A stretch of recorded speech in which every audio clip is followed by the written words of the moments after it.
Flat Earth Debate live. I'm your host Nathan Oakley, and if you are new to this channel, or you've not done so already, then be sure to subscribe. Hit the bell notification icon and join button if you'd like to become a Nathan Oakley 1980 channel member and keep up to date with the Flat Earth Debate. If you would like to support the channel, there is a super chat that runs alongside each of these shows while they are live, and there's also a PayPal, Ko-Fi, crypto and thanks button in the info box below the video. Most importantly, if you'd like to join the discussion, simply mute the page you are currently watching, then click the link in the info box below this video to join the panel and express your views on the nature of Earth. If you do join, please don't swear. If you do, you'll be ejected, and if you are, please don't try to rejoin the stream using sock accounts. You'll be warmly welcome back on the next stream. Please also share the show on social media. Sharing the show obviously increases the live audience, but this in turn increases the chances of a more diverse panel, so please share the show on Facebook and X. Now, we are joined by Neil, Refracted Curvature, and a whole bunch of people in Discord, so welcome one and all. How are you? I'm good. Greetings. Good morning, gentlemen. Good morning, everybody. Good morning. Good afternoon and good evening, wherever you are on the flat earth, everybody.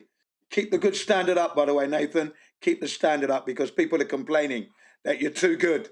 People are complaining that I'm too good. Oh, good one, Jin. Thank you, Jin. What a breath of joy on this, well, not unpleasant Monday morning for you. Anyway, any evidence you can have gas pressure without the necessary antecedent of a container to press upon? I can tell you, but it's too good. Negative. Without the container, there can be no pressure. This was actually a prompt for John. Go ahead, John. Yeah, the belief that there's an ever-expanding space above our heads requires a plane of reference to assert. Yes, it does. That came across on one of the arguments, or that it came across for the first time in an argument on Friday. So a guy comes in and he's debating that you can have gas pressure without a container, and lo and behold, he uses a delta of gas pressure in the form of an aeroplane wing. He's then instructed that he's not to do that for all the reasons we normally give, and I'm not going to rehash them now. Later, he does the exact same thing, but rather than using a delta X plane wing example, he uses a delta X elevation example. So he raises his phone and says that there's been a hectopascal change as he raises in elevation. John pipes up, and I re-edited this, by the way, John. I put the order differently on the edit compared to the live stream. So in the live stream, I then tell him off at length for using delta X again when trying to prove a sky vacuum by appealing to existing pressure. And I cut John off with that point that he's just made, which is to say that the moment you appeal to an elevation in any description, regardless of if it's gas pressure gradients or otherwise, you will require a flat Earth in order to claim them. Elevation is with respect to a horizontal plane of reference. Sea level, if you're going to talk about how it exists within our world. So sea level is a horizontal plane of reference, and that is how you describe gas pressure gradients. Right, John? Yes. Not only that, within the celestial sphere flat plane model, where everything is observed from the equatorial plane, and you assume the stars are an infinite distance away if you're a heliocentrist, still a flat plane. Right on. All of the claims that we make, doesn't matter if you're a concave Earth or a globe Earther, if your model has been derived from measurements of Earth, it's measured flat, like Bob the science guy's got on screen now with Al Biruni's origin story for Al Biruni. You're measuring the height of the mountain off a flat plane. That's the starting point. Earth's measured flat. Even for globe Earth origins of our values, you start by measuring a flat plane. Here it is again. National Geographic going through the process of Al Biruni measuring the height of the mountain off a flat plane. They both chuckle and snigger when they tell the audience, I mean, obviously we'll have to measure Earth flat to do this. Oh, it doesn't mean it is. Yeah, but we're going to measure this mountain off a flat Earth. Because you have to. That's how it's measured. Yeah. And then to go one step beyond that with the gas pressure gradients, that one, I felt bad for the guy. It was not an easy place to be. And he seemed like in any other circumstance, he would have been a reasonable person to talk to and a nice guy. He was against the wall. I mean, he had nowhere where he could go. Indeed.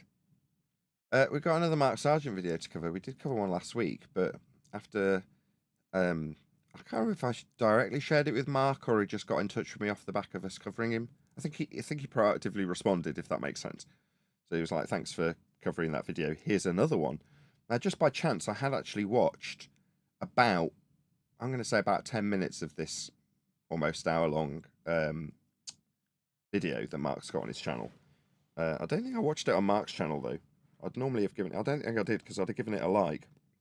So I think I watched it somewhere else. I'm not entirely sure where. But nevertheless, this is Mark's version of it. All right, I'm almost 100% positive it's the same thing I watched. With this guy, who is it Jeff Peterson? Is that this guy? Black guy, quite softly spoken, but no-nonsense, conservative type guy? Does anybody know this guy? I see him on shorts videos quite frequently, and he's...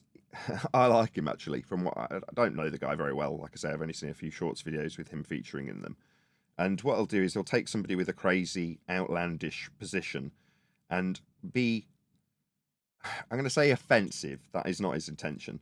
But offensive by just talking straight with no nonsense and, things like we do, definitions of words and holding them to task with reality, which I really appreciate. And when I saw him being the moderator in this discussion with Mark Sargent, I was like, I think you do a good job of that. So, like I say, I got into about 10 minutes of it and then didn't watch the rest and thought I'll cover this on Monday because it was good what I watched up until that 10-minute point. So that's what we're going to be covering today. And as I say, Mark did actually, although he didn't know I'd watched it already, send it me and say, you should cover this. So this is sort of at Mark's suggestion, although I was going to cover it anyway. But yeah, so my pick, but also Mark Sargent's pick. In other words, I feel from his message to me that he was saying, if you're going to cover something, this is the one. So there we go. This is what we'll be covering today. I'm going to just share Mark. It's on his channel, and that's what we're covering. So regardless of if it's Jeff and the Fallen State Channels video, it's going to be Mark that's going to get the traffic. So we were praising him in the pre-show, or more questioning who wouldn't praise him. Right? Anyway, there's a link going by. So if you're not already subscribed to Mark Sargent, you should be. Jolly good flat earther. I've got nothing good stuff to say about him. Doesn't mean we're not going to be critical of everything he does, like we would with anybody who was on here. So he's not unique in the fact that he'll still get grilled if he doesn't say something we approve of or is strictly accurate. But there we go. Doesn't mean we don't like him. Probably higher than most of the people that we cover. So there we go. Just cover that. Anybody got any positive things, hopefully positive things to say about Mark before we do move on? Or if indeed you've seen this particular video, feel free to comment now. And if you are a viewer that has watched and been criticized by us, the harsher and higher standard we hold you to is the more that we like you. You're listening, Witsit? Yeah? That he meant every word of that. If you are listening, Witsit gets it. We want you to be a good ambassador for us. That is why we are so critical. If we didn't give a toss, we wouldn't care. But we do, obviously. Yes, very good point, John. Okay, right, we're going to get into this. Unless anybody in Discord has seen this or wanted to comment before we do press play, I don't want to get into the first second like I normally do, and then immediately everyone's got something to say about the video. Anyone from Discord seen this? Clearly not. Okay, I can actually sound. Yeah, I've seen it, man. I watched it. Perfect. Any comment? It's interesting. I wish Mark would really drive home some of the housekeeping even questions that are brought up on this show daily. Really hammer this astrophysicist pseudoscientist, but he's a pretty he's easy to get along with, and I guess that's just his way, but Who's he? You have to be more specific. Mark. I wish Mark would just really nail home the points. Okay. But yeah, it's decent. Cool. Anybody else? If not, we'll do a quick sound check, then we'll get into it proper. Yeah, Tin CBR1 here. Tin CBR1 here, yes. Yeah, I would agree with the last person who spoke. I do feel that Mark, I love the guy, but I want him to be just that little bit more stern, press home like the way you do it. That would be really, really good. You know, he tends to fold sometimes or not quite put it firmly. That's all. That's all I've got to say. But he's a great guy anyway. Thanks. What is the saying? Iron sharpens iron and all that. That's what we're here for. Mark's a lot more popular than us, though, Jin. Let's not forget that. He's built up a much bigger and better reputation than I have. We might have the better arguments, and I don't think there's many people out there who understand all the arguments that would disagree. Maybe not even Mark, but it doesn't alter his reach. You know what I mean? So I'm doing something wrong in that regard. He's doing something right in that regard. But I do understand what you're saying. You'd like his arguments just be a little bit more pointed. But as I say, that is why we're doing this. Any more for any more? No? Right, let's have a check, see if the audio is okay. They're just part of a giant projection system. You can make them do whatever you want. And yes, I know you're saying, well, they all look spherical, but we're the only things that's flat. It's like, no, you're in a building and everything you see isn't what you think it is. So gravity, and by the way, to your point of gravity, yeah, again, we discussed this in the pre-show. So Mark's got this analogy for things like, you know, snow globes and being in a building where you don't know what it is, or the stars are potentially projections of lights and you wouldn't know any different. You know, someone's controlling them. These are his ideas and notions that he puts out there so that you've got a soft landing, as we used to describe it. But in reality, to speak to Jin's point a second ago, a more pointed argument is to say that the way we deal with the world is flat. The way it is measured is flat, and the way that the globe has come to fruition is through those flat measurements. You know, a parallel sky is how you will describe and measure the stars for the angles with respect to a horizontal plane that we must be standing on to start that process that has eventually turned into a globe belief after measuring it flat. So back in the day, giving an idea of what could be and how to maybe break free of the shackles of globe belief and heliocentric notions by giving you a softer conception, which Mark has just done. Fine, but not necessarily the way we do it. gravity is, you know, you say it's a magical molecular magnetic force that pulls things down to the center of a sphere.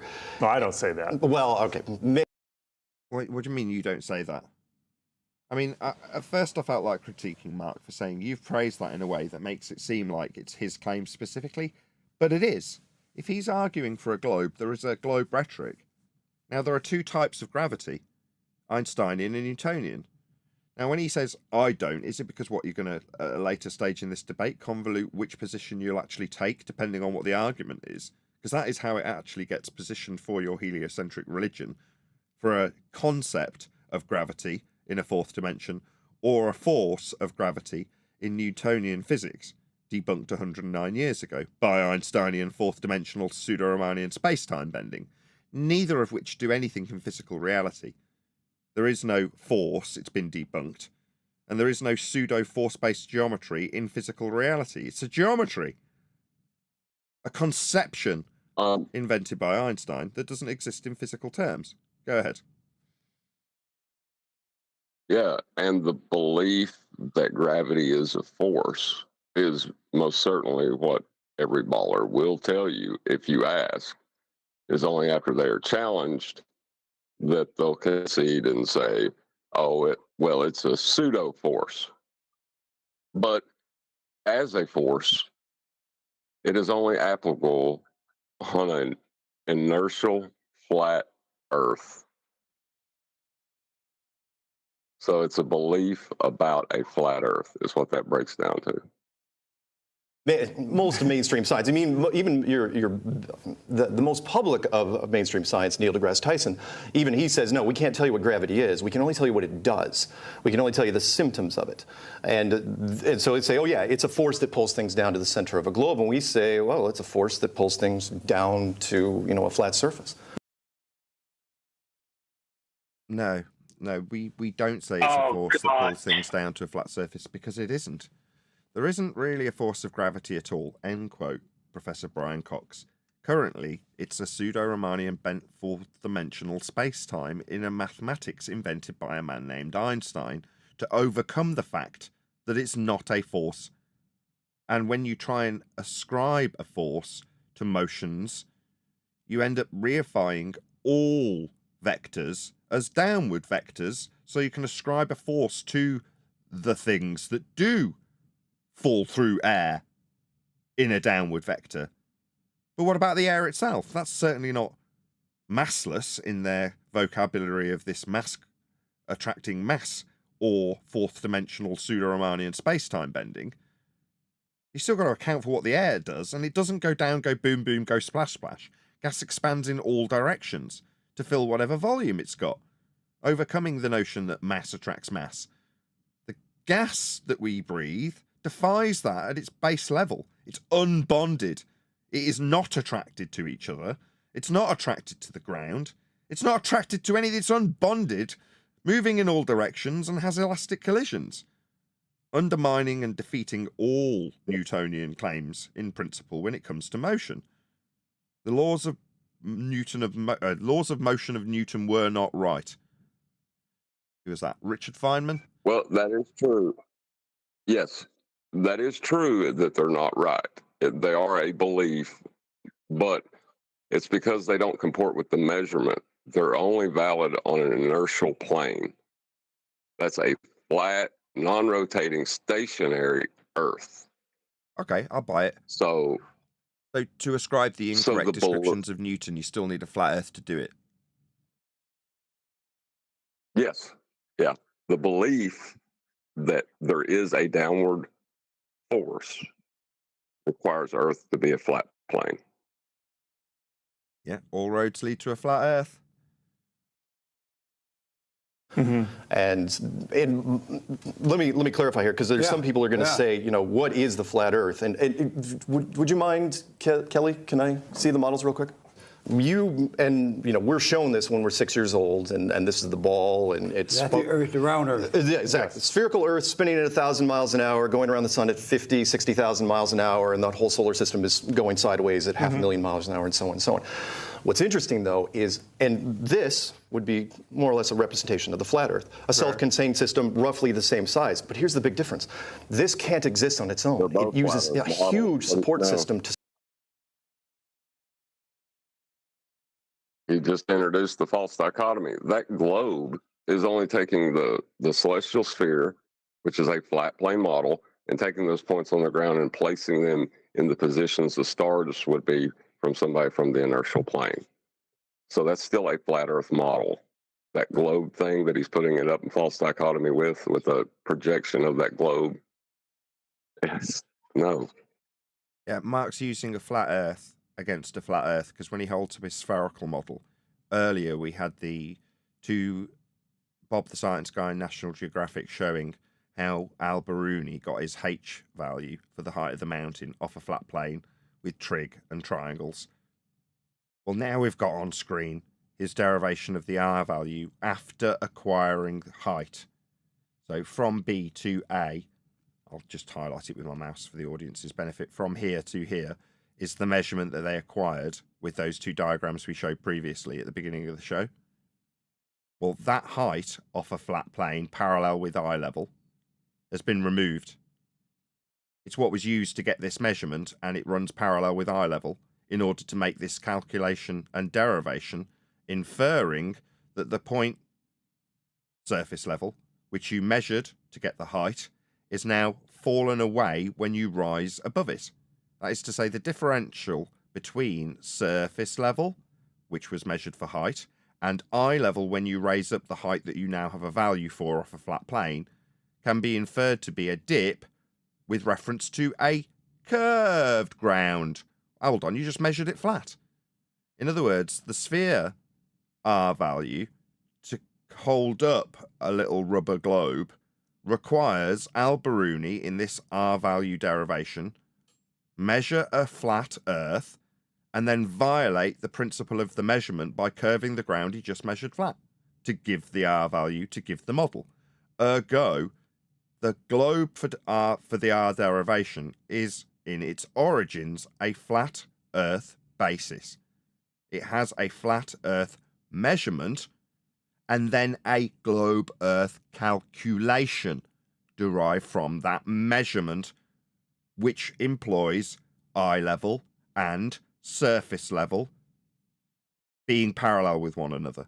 It's a straight up violation of the actual measurement of the ground Al-Biruni stood on when he starts calculating the R value for you to hold up a rubber globe.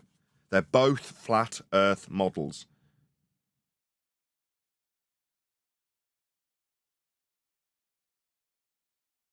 To survive, meaning you need a sun and a solar system and a galaxy and a universe, a universe around it, where this needs nothing. This is just, if you look inside it, there's your world. So the question is, why couldn't that be possible? In fact, if it's easier to understand, which is why... Now, the question isn't why is that not possible. The question is, how is the globe possible? And it's possible because you measured a flat plane to give you the measurements. That's how it is possible. It's been catching on as fast as it has. If this is easier to understand than this, because this takes huge amounts of math, geometry and trig and calculus and quantum mechanics and everything you specialize in, why wouldn't people be attracted to this? Well, and it may be, and I'll say straight off the top, I can't... Well, first of all, just correct Mark that you don't know anything about quantum mechanics. Let's just get that straight. You're an astrophysicist. Your field does not deal with quantum mechanics. That's real science. I mean, you've been ascribed a more lofty stature than you actually have. But now we're gonna discuss the false dichotomy. Now, what I expect at this point is this guy, this astrophysicist, to slap down on the table the most outstanding globe proof that is irrefutable that there is, because that is his job right now. So let's see what he does. Prove the Earth is not flat. In the sense that if we're talking prove 100... So did he just say prove the Earth is not flat? No. Don't disprove and automatically... Hey, Nathan. Yes. He said he can't prove the Earth is not flat. We just missed that sound bite.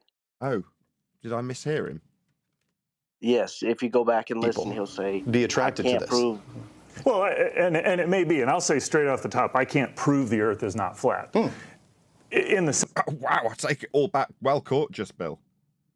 Sense that if we're talking prove 100% equivocally, there's no way I can get around. I mean, I've listened to what you say. Sure. And you provide a case for a flat Earth. Right. Oh, really? I can 100% prove Earth is flat. That is how your globe measurements exist. But for the fact that Earth is measured flat, you would not have your globe faith. So to the extent someone can provide a case for a flat Earth, I can't. I'm not going to write our case. No, this isn't a court circumstance. The standard is not a legal standard, right? It's not beyond a reasonable doubt. When I slap down a measurement on this table, it's beyond all doubt. There is no doubt. There's not even a question anymore. Doubt? What have you got to doubt? Here it is. That's how it's measured. Furthermore, if you deny the measurements, you're denying the base principle of your globe, because all of your calculations will come from those measurements. Let me show you exactly what I mean for the audience's benefit. On screen now, we have the plane of the ecliptic with an altitude angle measurement of a star. Notice how this angle measurement does not terminate at the globe surface. It terminates in the center of hell. Why would that be? Well, that would be because the longitude and latitude positions that are measured out in this diagram to the celestial sphere are actually elevation angle measurements to Polaris off a flat plane. That is where this grid comes to pass. That is how it's made. measurements of the stars off a flat plane, exactly as depicted functioning here with a surplus to requirement globe in the middle of it. Now, the only thing this globe could be useful for is putting little markers on it with degree measurements on it and calling it a protractor, because that is precisely what it is. It's a protractor with a flat base over a flat plane, because that is how the star measurements are actually done in reality, and how this grid system, mapped upwards and outwards on the celestial sphere, makes its way onto our flat maps. They have to back engineer the flat Earth angle measurements off a flat plane into calculations that get transposed onto a sphere. Or to put it in a shorter form, Earth is measured flat to give you latitude and longitude to wrap around a ball and claim we live on a sphere. That is not contentious. That is a fact. We will measure elevation angles with respect to a flat plane. We do turn those elevation angle measurements into the latitude and longitude grid with respect to the Sun and Polaris. And you do stretch those flat Earth measurements of the world we actually dwell atop around a ball. That is how it is done. Not probability. Not beyond a reasonable doubt. There is no doubt. There is no question. Earth is a flat plane. Can't prove that it's 100% wrong. Right. I can prove you're 100% wrong because your calculations of a sphere Earth are derived from measurements of a flat Earth, violating the principle of the measurements in the first instance, making them wrong if you reify them into existence. We don't stand atop a curved surface. That is simply not the case. The measurements prove it.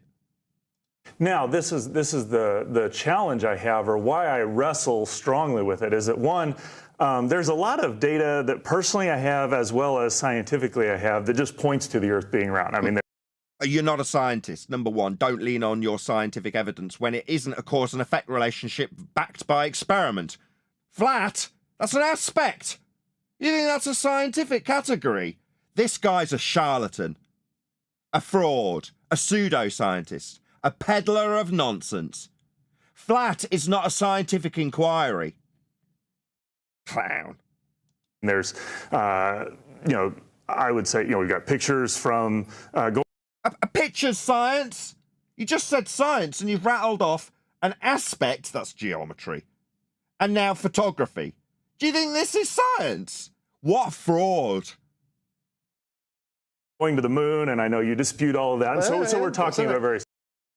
What was that? I know you dispute all that. I can unequivocally debunk all of it with the second law of thermodynamics. You haven't got a sky vacuum to travel through the moon to, but what, are you going to put it upon your opponent that he denies it? You should be proving this stuff.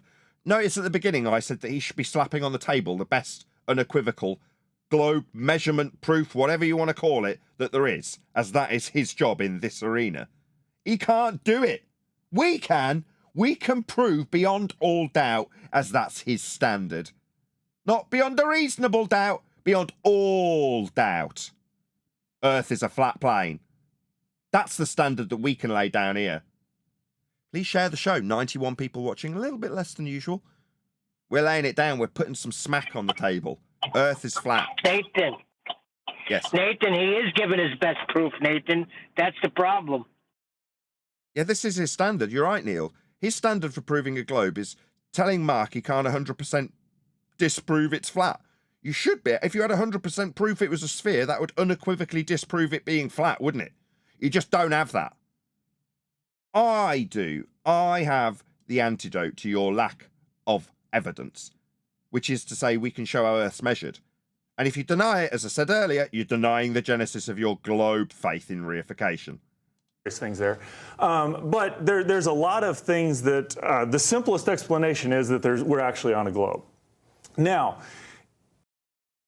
sorry, that's called a baseless assertion fallacy. The simplest explanation is that we're on a globe. Okay, because...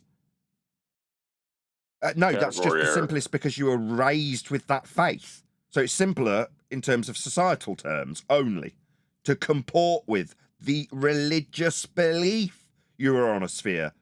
that's the only ease that you get from this. Go ahead, John. It's category error as well. We don't need an explanation. We need a description. That's all it is. As I've listened to you and as I've thought about it, in order for the Earth to be flat, there are some measurements we could make here that we could... Well, like latitude, like elevation angles, like the ephemeris, like the celestial sphere, like the equatorial plane.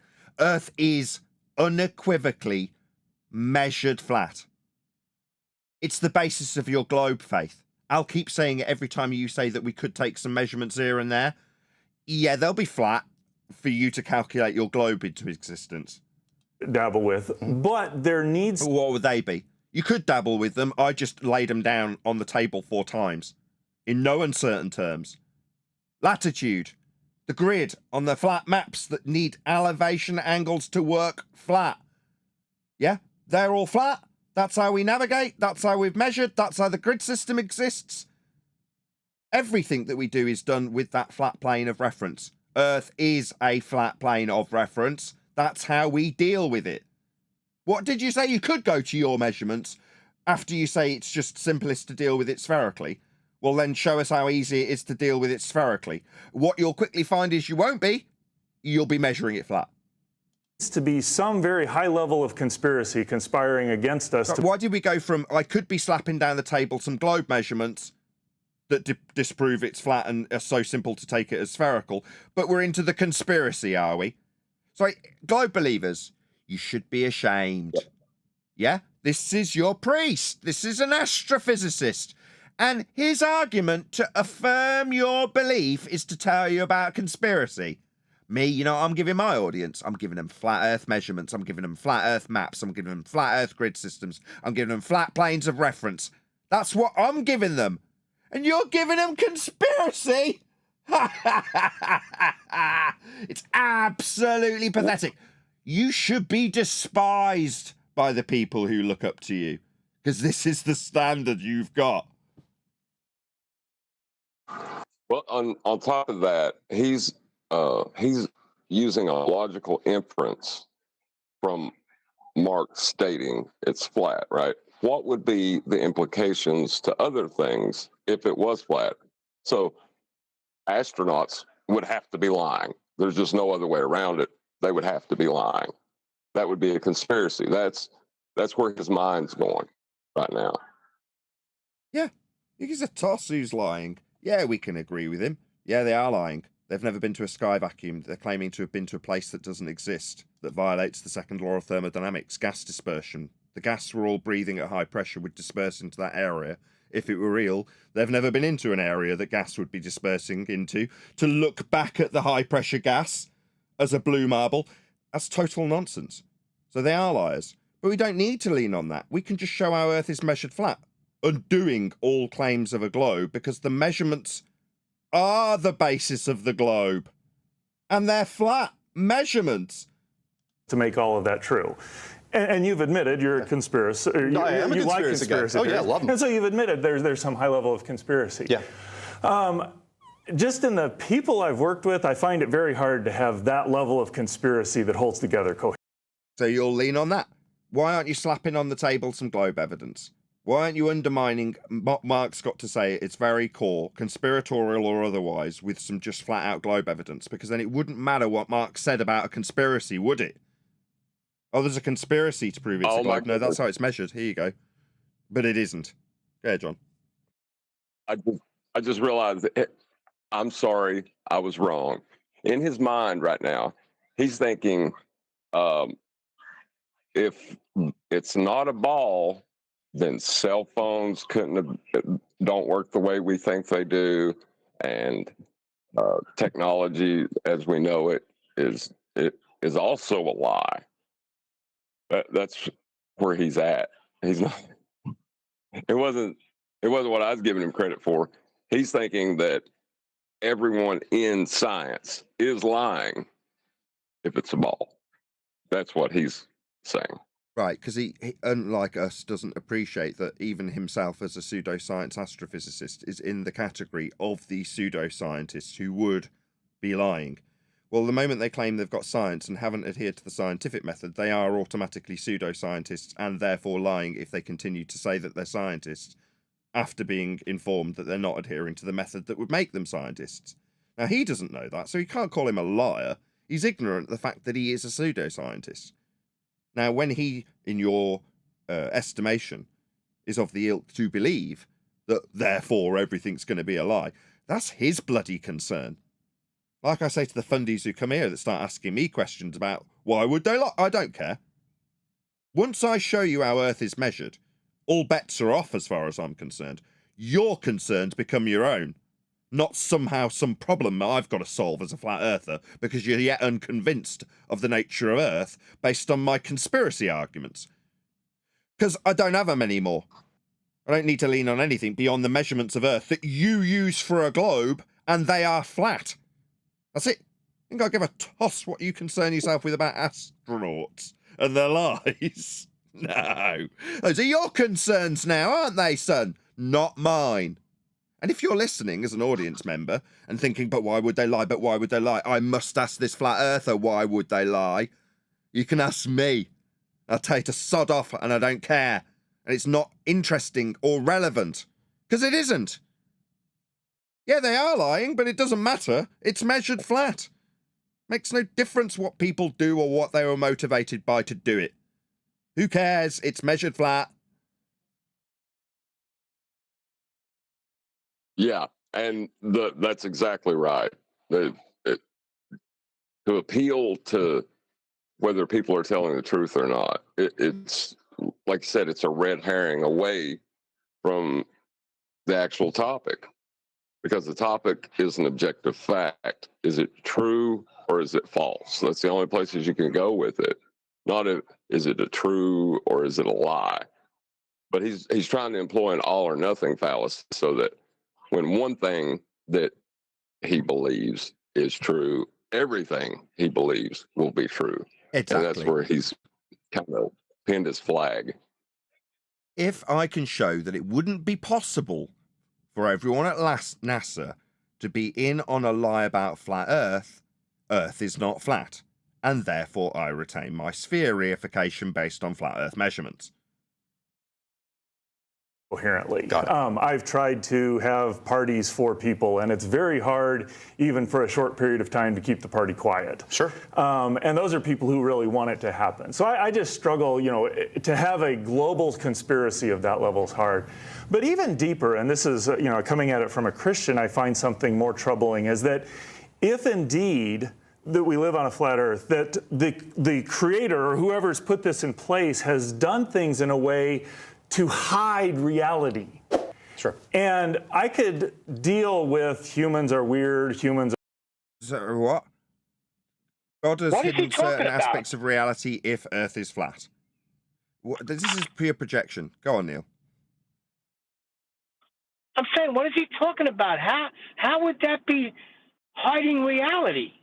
Because in his mind, Earth is obviously sphere-shaped because he's been born and raised with that belief. Therefore, if it is flat and he hasn't noticed, God has hidden something from him. Devious God hiding this flat Earth from him. No, it wasn't hidden. You just didn't look hard enough. The men who hid the origins of the globe, that would be the flat Earth measurements, that's not God.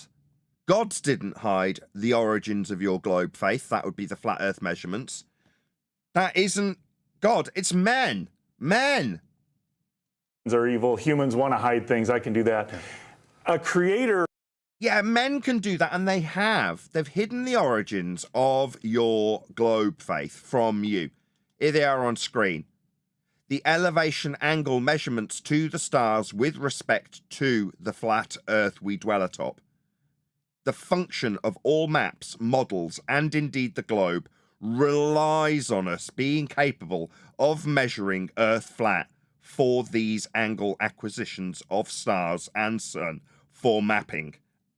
That is how the territory we know has expanded. For example, some of the audience may live on the New Worlds. Why would we call them New Worlds, you ask? Oh, well, because they didn't exist to certain parts of the culture that we have in the Western world currently until they were discovered as we traversed the world flat and utilized angle measurements to the stars to expand that known flat territory. So when we found the new worlds and mapped the new worlds and measured the new worlds with respect to the horizontal plane of reference, the angles off a horizontal plane of reference, and sea level on a horizontal plane of reference, we then colonized these new worlds after they were found in what used to be called space. So to summarize, we found new worlds in space, and now some of you live on them. We found them flat, navigated to them flat, documented and measured them flat, got an idea of the topology itself with reference to a flat plane, and found our way home with angles to the stars off a flat plane. Those are all undisputable facts. Literally nothing I have just said can ever be challenged. There was no ambiguity. There was no factual inaccuracy. Nothing I said could be challenged. Now, wouldn't it be useful if instead of talking about the new worlds discovered flat, mapped flat, measured flat, and when we found our way back, we used the exact same flat systems with angles to stars that developed the grid system in the first place to expand it outwards? Wouldn't it be better if we were talking about somewhere that we did not know and there wasn't certain facts about, that maybe you aren't standing on right now listening to this show with an internet connection on that new world? Wouldn't it be better if we talked about somewhere that no one was? So when we talk about finding it and discovering it in relation to a flat Earth, it's got absolutely sod all to do with the facts of the matter in terms of how we've navigated and brought up our world with these angles on screen now. No, let's talk about Antarctica. Maybe if we mix Antarctica up right in the mix with the moon landings, we've got an entire shit sandwich of nonsense that you can't extract any flat Earth proof out of. So I think that's what we should talk about when we talk about expanding the known worlds.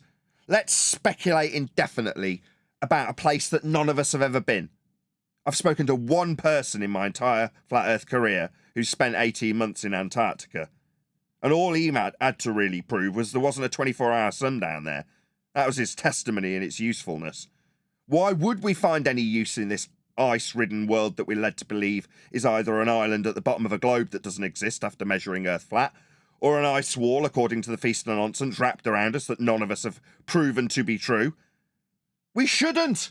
We can prove Earth's flat with the way it was expanded in our known history. And nothing you say about the measurements and mapping of that process can be challenged. Who's interrupted me from G+? Go ahead. Sorry. I just, when you were talking about Antarctica and a 24-hour sun, you have to put a fact into an if statement to get an affirming the consequent with it. Because really what you're asking is, if the elevation angle of the sun stays above the horizon for an entire 24-hour period, it must be a globe elevation angle above the horizon. What? Exactly. Every claim that they will use to infer an axis of rotation for Earth to be spinning to give us a 24-hour sun will require a horizontal plane of reference to describe the axis from. If you're going to describe an angle of elevation with respect to the horizon, remaining perpetually above it, then you're describing a flat angle measurement to the sun. There's no getting around it. Everything we do and detail with respect to our ground is flat in terms of how it's measured. There's no ambiguity.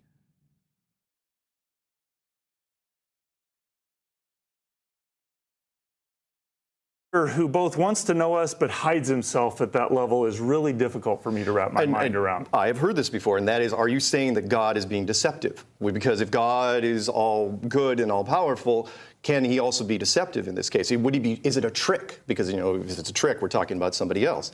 And I would respond with, well, what if it's not a trick or a deception, but a test? Or what if it was just measured flat and those measurements we used to reify a globe into existence and then have it dangling above all of our cribs from birth? What if that was the case?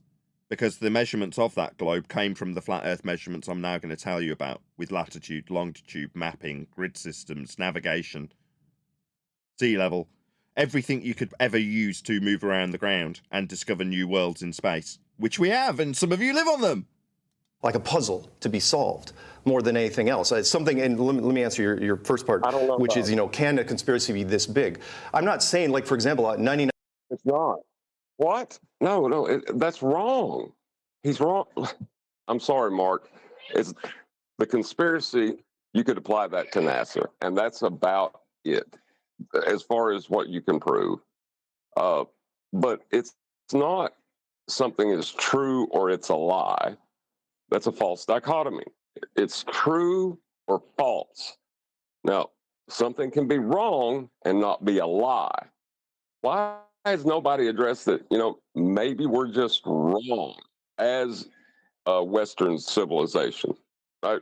Maybe Western civilization was wrong about this thing. Why is that not addressed? As far as I'm concerned, right, whenever we've brought up our critiques of Mark Sargent, the audience speaks in terms of why they would justify what Mark does and how Mark does it. And I know Mark watches the show, so I'm sorry to speak to you in the third person. You're not in front of me, Mark. Nevertheless, what Mark needs is an upgrade with the same intentions being fulfilled in the outcome with his upgrade. Well, I've had a long, hard think about this, and if you're going to incorporate a heliocentric worldview into your argumentation for a soft landing, then you should do it with a smile. And if you're going to do it with a smile, then you have to lead your opponent in their own belief so that they don't brace against you. I understand this after looking at it for 10 straight years. So what can we offer to Mark for him to be able to do that? Well, we do it in the way that we do in sarcastic terms, with a bit of venom, but you do it in a positive manner. So for Mark, you would point out that when you create the globe with the lines of latitude wrapped around a sphere, those lines are actually areas of equal elevation. We all know this already. But you can say, do you know how we get those for the globe? In other words, you're lulling your opponent into a false sense of security that you're working within the confines of their globe religion. So we saw the moderator, the black guy, nodding along whenever Mark was like, and on a globe, blah, blah, blah. He's like, yes. Wants to nod along. So that's what Mark's leaning on, and I get it. Well, if he's going to continue to do that, but do what we're suggesting in 2024 to our audience, which is lead with Earth being measured flat. Now, we've categorically said something different to this up until now, which is don't mention the globe, right? Why? Let your opponent do that and respond to them with the flat Earth measurements that you know they will require. But for Mark, it's different. But he can lead them into, I can educate you better on the origins of your globe, how it's made. People love knowing how things are made. Well, Mark can lean into that in a positive way to then take them to the origin of their globe measurements, which are elevation angles. See, even in the way I've just phrased it, the audience, if you're uninitiated, most of you are, won't have necessarily caught on yet that I'm about to tell you that Earth is measured flat. You just hear elevation angles, globe measurements, the origins of the globe, how the globe was made. It all sounds so wonderful and globe affirming, doesn't it? Well, that sounds very Mark-centric. So he can use elevation angle measurements from a reverse standpoint, leading them backwards from the globe to the flat Earth measurements, rather than, as we have stated, for our audience specifically, or in our opinion, and it's true, on the tip of the spear when it comes to these arguments, which is lead with flat Earth, on the front foot, be ballsy about it. Earth is measured flat, open with it. I don't need an elevation pitch, it's 3 or 4 words, right? So you can lead with that. Mark, he's got a different bag, he's got a different place, he's been around, he's ingrained in his way of doing things and has got popularity through it. So if we're going to be able to offer him something, it's to say, here's how you can transition from your typical globe-centric way of positioning your argument to lead them off the globe by opening their mind and expanding their horizons from a a potential perspective they could have if they're open to it and you offer them that. But if you simply take them along the same path, but with a better understanding of how their globe has come to be in a positive manner, you can show them how the Earth was measured flat for their globe. Everyone in agreement? That would be a way for Mark to do what we're saying, but just not necessarily Earth's measured flat straight off the front foot. Yes, that's what I was saying the other day when AI was shooting it down. That's what I meant. Exactly what you said. I still wouldn't. Mark style, yes. But for Mark, Mark yeah. isn't a debater. Oh, sorry. I just thought that was going to be the end. Go ahead. I thought after Neil. Go ahead. Well, Mark's not a debater, so yeah, that's exactly, lead them down the road they're dying to go on, because you know where that road ends, right? It's a long, drawn out way to do it, but if that's the soft landing people prefer, yeah, if you're going to do it that way. Any other comments? I was going to add, this is what I was going to add when I thought Neil had finished and John started. My bad, John. I won't change my attitude in terms of what I'm preaching to my audience. In other words, and it depends on the person, even if it was directed at someone like Whitsitt. For someone like Whitsitt, he's not leading people into this subject in the way Mark is. He's not opening up their minds after being locked in. He's not dealing with general everyday normies, right? He's at the other end of the scale. He's closer to our end of the scale in terms of where he's positioned and how he's debating. So when we critique Whitsitt, if you compare and contrast to how we're critiquing Mark, you might think, well, why is Mark getting a pass? Do you just like Mark more? Well, if anything, no, it's the other way around. We're more concerned with Whitsitt because he's more at the cutting edge. So therefore, his arguments need to be hyper-refined, and he absolutely needs to be leading with Earth is measured flat on the front foot. Mark, it's somewhat different, and in many ways, it's out of respect. Mark's led so many people to this subject and been able to broaden their horizons in terms of how they view things, to be able to accept some of the information that we now peddle. So I have to tread carefully, because there's very little I can criticise of Mark, other than it's not how we do it at the tip of the spear. Now, it's not to say that Mark's not on the tip of the spear in terms of PR and things of that nature, and getting the information out, broadening people's mind, all the things I've just listed. But like I say, that doesn't. It's a case by case basis in terms of who does what and how they do it. Therefore, how we will critique it. So yeah, for Whitsitt and my audience in general, if you're out in the circuit and you're debating this stuff, the way you will win is to lead with what your opponent needs for his claim, which is a flat Earth measurement. You lead with that, all points will come back to it, and it was your opener. Anything else before I press play again? 99% of the NASA people that work there that turn the wrenches and... Yeah, go ahead. Didn't leave very long ago. Go ahead. I was just going to say real quick. Sorry, I was just going to say real quick that Friday was a really good example of that. If you lead it with that as your opener, it always comes back to it. Yeah. Build the fuel systems and build the capsules and everything. They wouldn't have to be in on it. Only the telemetry guys would have to be on it. And that would be the same with any space agency. See, the problem I have with that is that I have one of my respected spiritual mentors. You say the telemetry that have to be in on it, right? Well, not so. When you go to NASA references for how the world's actually measured, they back us up. I found one for height. Did I post that in Skype, by the way? Did anybody... I put it in one of the videos as a screen grab. But did anybody see the NASA elevation thing that I posted? Not, I'm going to post it now. I seen it, but I didn't watch it. He's about to go into a spiritual authority of his. I've been listening. Okay, well, just before we do, I'm going to put this up on screen just from Master B. I've put it in. I didn't share it over the weekend. I found it when I was looking for a diagram. I just stumbled across it when I was looking for something else, as is always the case with these things. Okay, so this is going to go up on screen now for my audience. Skype, there we go. Doesn't look pretty, but there we go. Let's just let whoever that is, and then I'll explain what's on screen. Eli. Hello, Eli.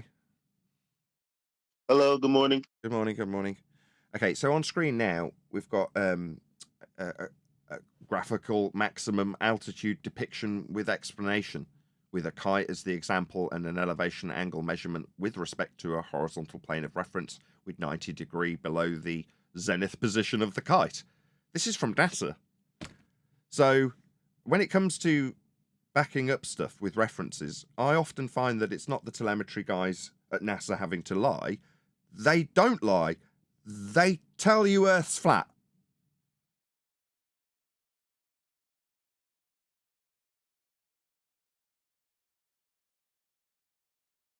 Mentors is one of the telemetry guys. And so for me to have this guy who's a guide for me to understand and live the Christian life also be involved in a conspiracy, that's a pretty hard thing for me to swallow. I hear you. I absolutely hear you. Look, I had a chance to speak with astronaut Terry Virts during a thing in London. And somebody asked me, it's like, are you calling Terry Virts a liar? And I'm going, look, he's a colonel in the United States military. This is an example of like people and how their perception of authority, right? It's all right, well, I'm speaking the truth. There's an underlying fear, though, that if it's not true, then the truth ain't the truth anymore. It seems to be. But that's not the case. It's like the guy that went to Times Square Church, the astronaut, one of the last astronauts that orbited the moon. He goes to Times Square Church and he declares it, and everybody must believe it because he's Christian.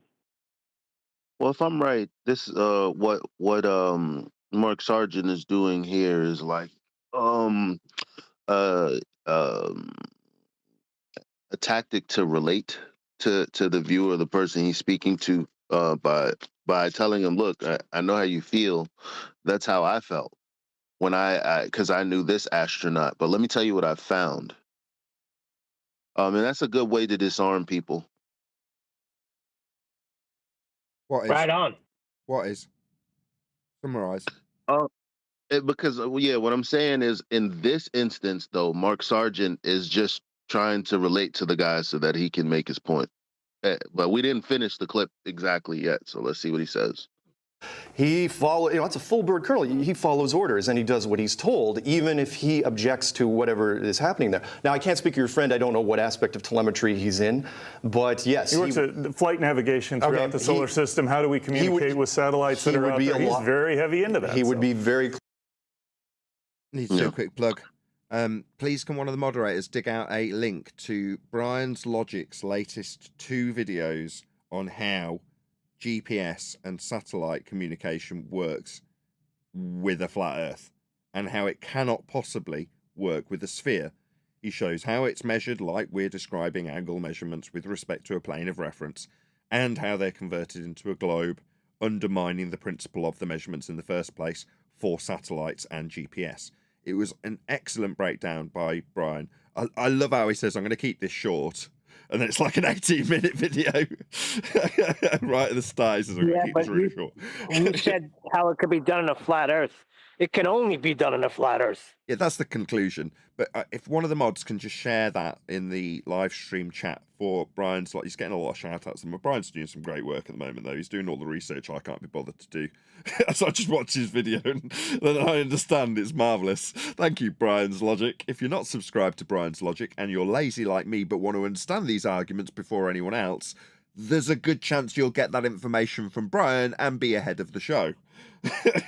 So check out Brian's Logic YouTube channel. Already done, Nathan. Just posted it in the main text chat. Thank you very much. It speaks directly to this point that they're debating, so it's worth checking out. I'm not going to go through it. Don't get me wrong. I've watched both of Brian's videos. Does that mean I could do Brian's Logic's bit and now regurgitate? No, I couldn't. I'm not Brian. But you can get that information from Brian's Logic's video if it's posted in the live stream chat. Yeah, but with this guy and the telemetry data, right? Yes, he's taking telemetry data. When we look at the telemetry data, it's flat. So this guy's taking these coordinates and then, these measurements as flat and applying his religious belief to turn that plane into the equatorial plane, inside the celestial sphere. He's doing all those things. But that doesn't make him a liar. No. You got to have Maybe malice. a zealot, but not a liar. No, you got to have malice. I mean, there's very, very few people that we can call liars. Some are demonstrated liars by what we drag out of them on the show, but they're few and far between. There are certain exceptions, but for the most part, that's what we deal with. In terms of the overall liars, because that's what's being appealed to here en masse, right? Is everybody in government navigation lying? No, far from it. Like I just showed with NASA, when you actually get down to the nitty-gritty of asking them how you'll deal with an elevation of a kite, it's not a kite, it's just their example, but you know what I mean. They'll show you how you measure it off a flat Earth. There's no one lying. And when people do that, they're not cognitively telling themselves, oh, well, Earth must be flat then. So the very first example of me saying to somebody that Earth is measured flat was my own sister, when I'm trying to appeal to her after learning celestial navigation with 10th Man, ironically for the second time, having blanked the first out after a sad and tragic death in our family. Now, that particular aspect of navigation was something my sister had to study and do exams on so she could go out on boats and navigate the sea.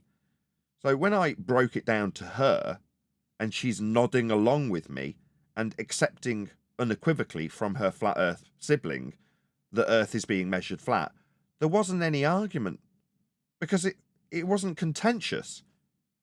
It wasn't like, no, of course it's not, we've got curved baselines. She's like, yeah, do you not realise I did this? Of course I know it's flat.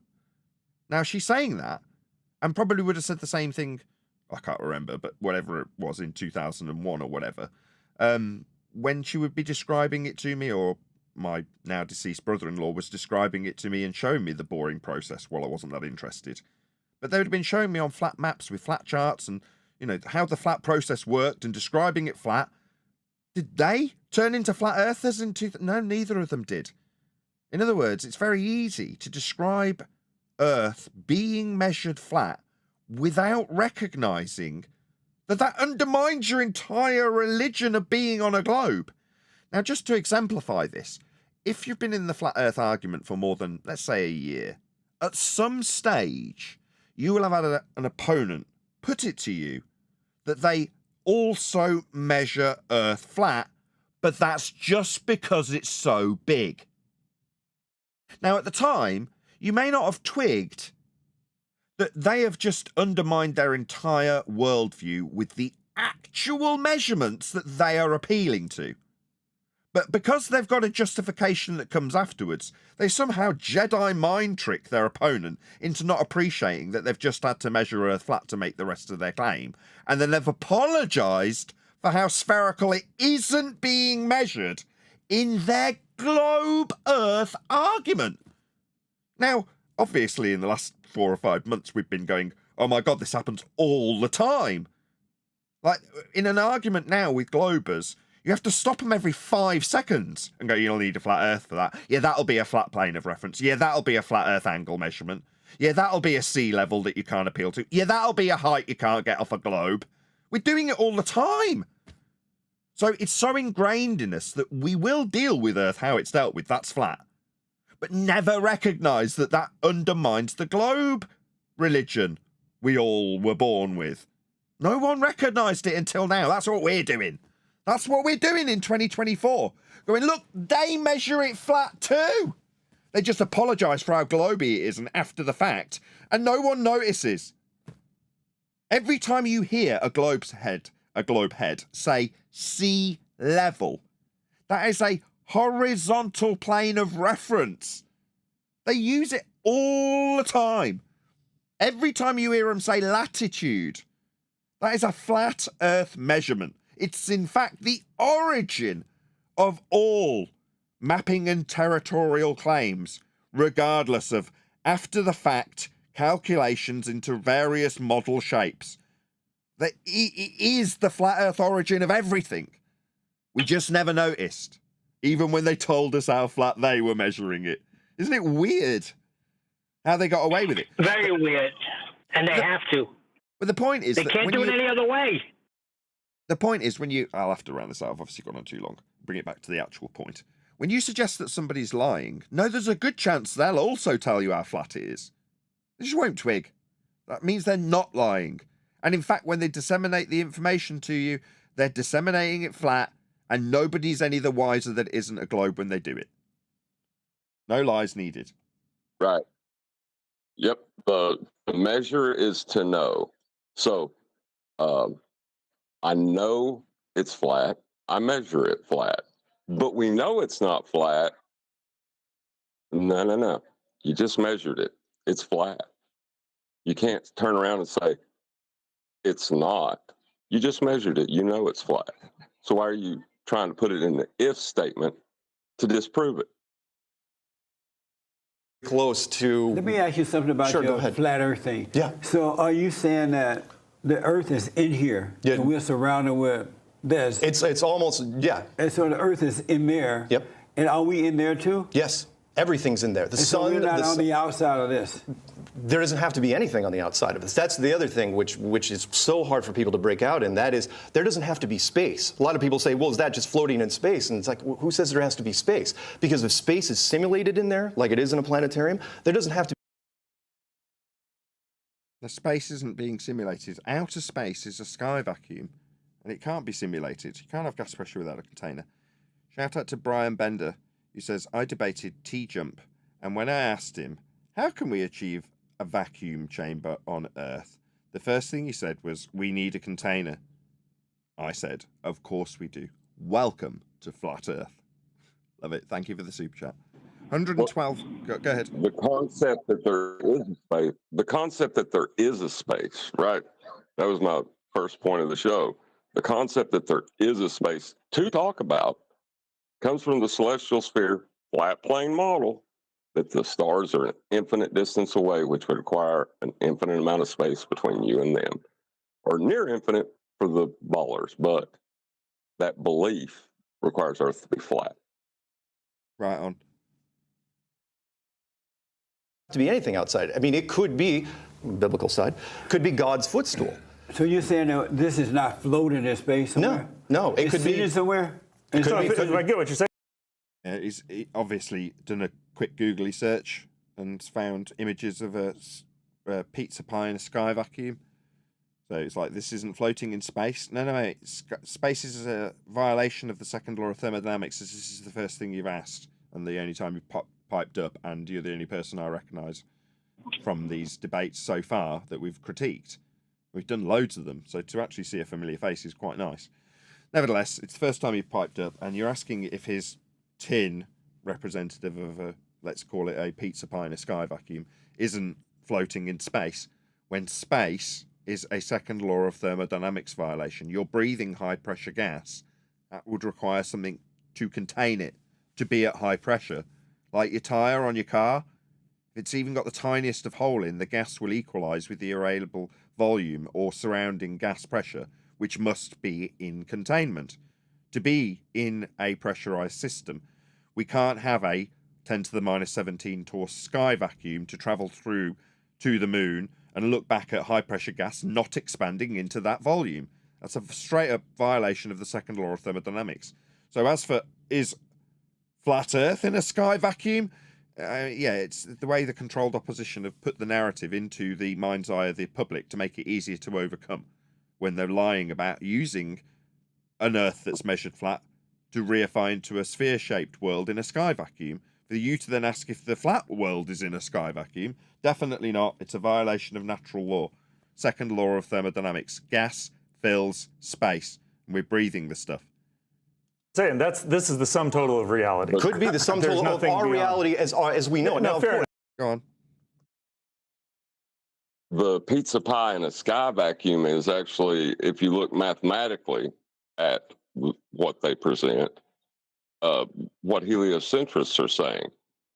But for some reason, they've been able to ascribe the people opposing them that position to argue against that.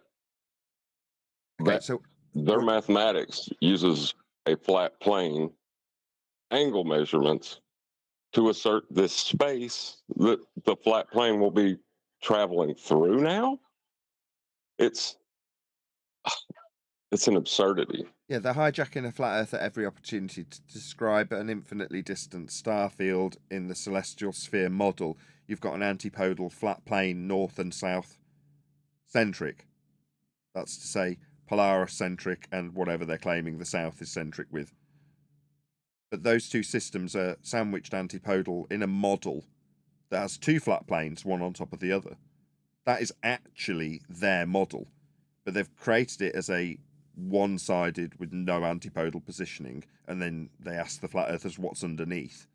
You're like, well, for the reification and transposition to PZX triangles onto a spherical protractor wrapped around a flat plane used to measure angles to the stars to document their positions above the flat ground, and then reify into Polaris-centric latitude measurements with respect to their areas of equal altitude wrapped around a sphere for you to then put in motion, is essentially two flat planes on top of each other floating through a sky vacuum that's been derived from orbital Keplerian motion, based also on flat Earth measurements. My God, I don't have enough breath to get through the whole convoluted gaggle screw that is the origins of flat Earth measurements into heliocentric, antipodal positioned, flat planes with a celestial sphere in a sky vacuum based on Kepler and our measurements derived from, what did we have earlier? Alberuni. I mean, it's such a convoluted mess. It's no wonder no one can get to the bottom of it if you're a normie. Yeah, okay. Sum total of our physical reality. And think, if there was a sum total, wouldn't we all be aware of this instead of this? No, because physically that thing would still be. I mean, I know the scale's a little bit off. That thing would be at least 20,000. That's where you can lead in. That's where, Mark, you can have that positive spin I was describing earlier. Well, wouldn't it be like this? Yeah, it'd be like it for both. Both would come from the angle measurements with respect to Polaris. Go ahead, John. Right, but he said if it was like this, wouldn't we be aware of it? Well, they are aware of it, as you pointed out earlier. NASA also measures angles off a flat Earth. When people fly level, that is with respect to horizontal, they are very much aware of it, but they don't see it because their religious belief. On screen, we've got a depiction of a guy showing you in visual terms what an elevation angle measurement is with respect to a star with a 90-degree position below its ground position, so you can draw out a circle of equal elevation with that angle, that measurement. Those angle measurements get turned into a ground that's bending. So in the same respect, this angle could be describing the height of a mountain for Alberuni off a flat plane, for him to then bend the ground he's measuring flat. Shout out to Brian Bender again, who joined as a penguin. Thank you for joining as a member. There's several members-only clips that I've just released over the weekend. They'll probably get released tomorrow. Anyway, let's carry on. We'll do it a little bit longer. I saw it peak up at 125 people watching, so very warm welcome to all of you if you've just joined us. Thank you for joining. Please share the show. Indeedy do. If you've not done so already. So yeah, please smash that share button. It's just a couple of clicks, and it'll take you straight to a whole list of your favourite Facebooks and Twitters and Bebos and MySpaces. You just click on it once, and it'll automatically put a link to this show, so you can just press share. It's literally like 2 clicks, and you can share the show with friends. There's a good chance that the 122 currently people watching are only here because the regulars who watch live regularly share the show. As I know for a fact we're not getting YouTube algorithmic love to get 122 people here. So also a massive thank you to all of you who've smashed that share button, as that is the reason we've got a reasonably decent audience today. So thank you very much to all of you who've shared. Please share if you've not done so already. And another massive thank you to Brian for joining as a penguin. 20,000 miles wide. We're talking about something that's so big that everyone you know would have never ever figured. Even we didn't even have the tech to detect this thing until about 1960. I mean, remember, NASA wasn't formed until 1958, and then the Antarctic Treaty was put into place where they locked down Antarctica. Coincidentally, the same time the Van Allen radiation belts were discovered. But that's a whole. New worlds, Mark. New worlds. Antarctica's just going to confuse people. It's there as the feast of nonsense. It's conspiratorial. Meanwhile, people can definitely relate to the new worlds discovered in what was formerly known as outer space, navigated to with respect to a flat plane of reference with angles that can only be used if Earth is being measured flat. Shout out to Theo Megawerty. He says, Joe, Jesse, who's next? The circle keeps closing. Who's he talking about? Joe, Jesse? It might be the name of the guy that's speaking with him, not the primary one that was first. I think it's the guy that was speaking with him now.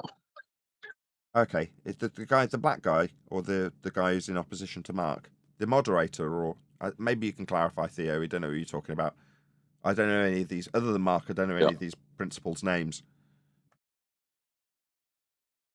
Whole other thing. Me neither. But is that I? Yeah, I'm sure he'll clarify.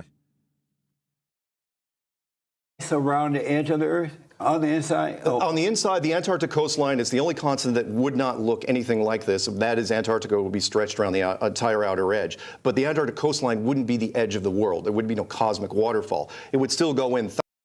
Just going to rewind time a little bit. Formerly, the edge of the world was here. And we thought there was nothing beyond it.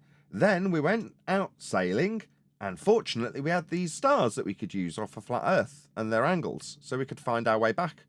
And with those stars, we expanded out our territory to these worlds. Oh, what's that? You live on one of them. Oh, isn't that interesting? Yeah, we got a really good idea of where they were and how to find our way about, and we mapped out the whole world with these systems like latitude and longitude. And yeah, they all rely on Earth being flat, and they wouldn't work unless we're flat.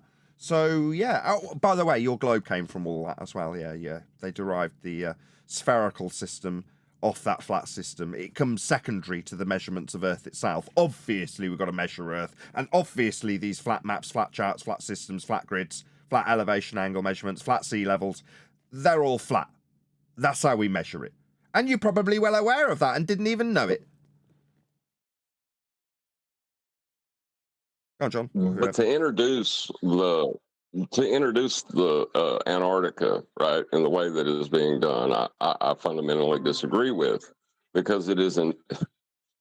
It's to play in to their argument to begin with, because they have a claim that the circumference of a sphere is blocking things. The edge of a sphere, aka its circumference, is blocking things in the distance.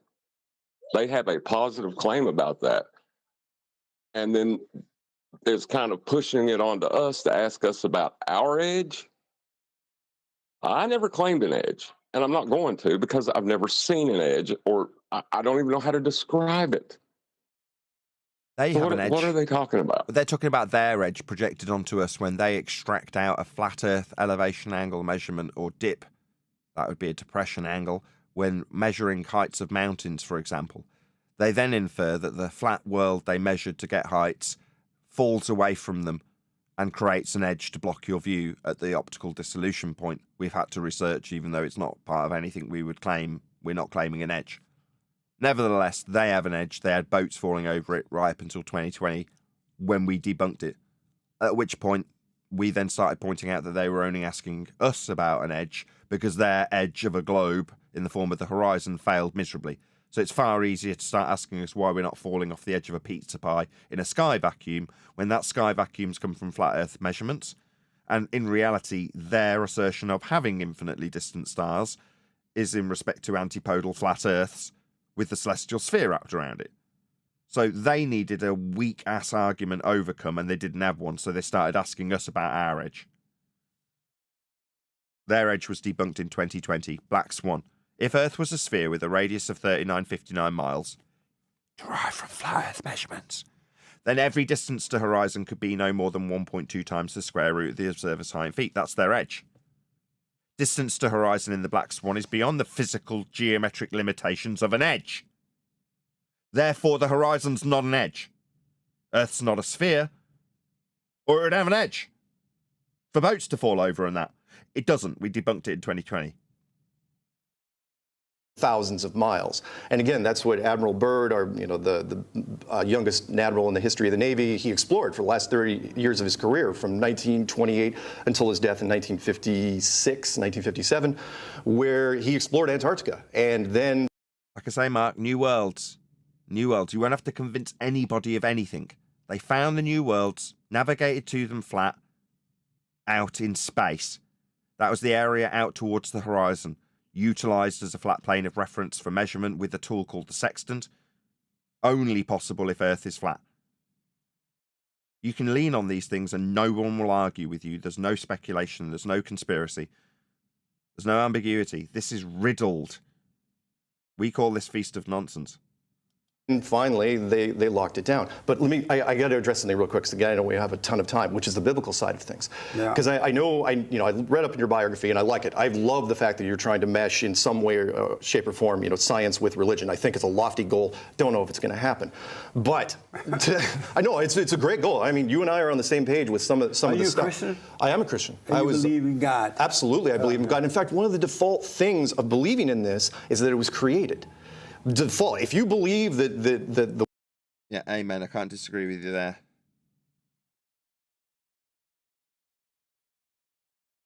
However, with that, I'm going to say if you are watching this live, this is where we bid you farewell. So another massive thank you to both Discord and G+ panels for making this live show possible. Obviously, let Mark Sargent know at Nathan Oakley 1980 sent me. Hopefully, we can expand his audience and indeed sharpen up some of his older Feast of Nonsense Antarctica-based, not necessarily flat Earth arguments, and move on to the expansion of the known territory into the new worlds by measuring Earth flat and navigating Earth flat, building upon Earth as a flat plane. Like I say, stay tuned if you are watching on an after show. I've been Nathan Oakley. Another massive thank you to all of you smashed the super chat, liked, commented, shared, subscribed, joined as a Nathan Oakley 1980 channel member, and all that good stuff. I will see you all in the next video.